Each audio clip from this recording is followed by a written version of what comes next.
Hello good evening friends. അപ്പോൾ നമ്മളിന്ന് പയ്യാമ്പലം ബീച്ചിൽ വന്നിട്ടുള്ളത്. ഈവനിങ് ആണ്, ചെറിയ മഴയുണ്ട്, എന്നാലും കുഴപ്പമില്ല. നമ്മൾ ബീച്ചിൽ ഇറങ്ങി ആദ്യം തന്നെ കടൽ കണ്ടിട്ട് വരാമെന്ന് വെച്ചു. കുഞ്ഞിന് കടൽ കാണുന്നത് ഭയങ്കര ഇഷ്ടമാണ്, അതുകൊണ്ട് കുഞ്ഞു ആദ്യം തന്നെ കടൽ കണ്ടു. എന്നിട്ട് ഇനി വേണം പാർക്ക് പോകാനായിട്ട്.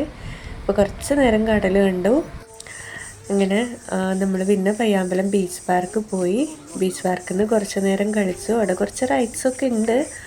അപ്പോൾ അവിടെ നിന്ന് കുറച്ച് നേരം കളിച്ചു. എന്നിട്ട് പിന്നെ തിരിച്ച് വീണ്ടും ബീച്ചിലേക്ക് വരികയാണ്.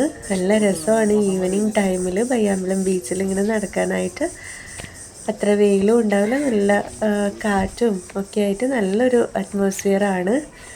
പിന്നെ ഇവിടെ ഒരു പാലമുണ്ട്. ആ പാലത്തിൻ്റെ ഒരു രണ്ട് സൈഡ് നോക്കുമ്പം അത്രയും ബ്യൂട്ടിഫുൾ ആണ്. നല്ല ഭംഗിയുള്ള ഒരു ഇതാണ് കാണുന്നത്. അപ്പോൾ ഇതിൻ്റെ രണ്ട് സൈഡും നോക്കുമ്പോൾ നമുക്ക് മനസ്സിലാവും, ഇങ്ങനെ നടക്കുമ്പോഴൊക്കെ എത്രത്തോളം ഭംഗിയുള്ള സ്ഥലമാണെന്ന് മനസ്സിലാവും.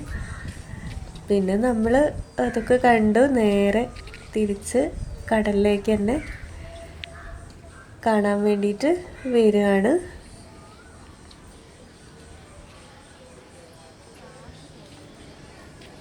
അങ്ങനെ തിരിച്ച് ഇവിടെ ബീച്ചിൽ തന്നെ എത്തിയപ്പോൾ ഇതിൻ്റെ സൈഡിൽ ചെറിയൊരു ഷോപ്പുണ്ട്, ഒരു ചായക്കടയുണ്ട്. പിന്നെ ഈവനിങ് ആണ്, അത്ര ആളുകളൊന്നും ഇല്ല, അതുകൊണ്ട് തന്നെ നമുക്ക് നന്നായിട്ട് അവിടെയൊക്കെ ഓടിക്കളിക്കാൻ വേണ്ടി പറ്റി കുഞ്ഞൂസിന്. പിന്നെ നമ്മളൊരു സെൽഫി എടുക്കാൻ വേണ്ടി നോക്കിയപ്പം ലൈറ്റ് അടിച്ചിട്ട് അപ്പം നമ്മളെ സെൽഫി എത്രയെങ്കിലും വിജയിച്ചില്ല. അപ്പം എന്നാലും വേണ്ടിയില്ല, നമ്മൾ തിരിച്ച് ബീച്ചിലേക്ക് തന്നെ നടന്നു. അപ്പം അവർ പിന്നെയും കടലിൽ കളിക്കാനും കീ കൊണ്ട് ഇങ്ങനെ മണലിൽ ഓരോന്ന് എഴുതി വെക്കാനൊക്കെ നോക്കി. ഞാനിങ്ങനെ അവളുടെ ടോയും പിടിച്ച് മെല്ലെ കടലിൻ്റെ കരയിൽ ഇങ്ങനെ നടന്നുകൊണ്ടിരിക്കുകയാണ്. ഓക്കെ, അപ്പോൾ ഇന്നത്തെ നമ്മുടെ വീഡിയോ ഇഷ്ടപ്പെട്ട എല്ലാവരും ചാനൽ സബ്സ്ക്രൈബ് ചെയ്യണം, ലൈക്ക് ചെയ്യണം. Okay, bye bye, see U.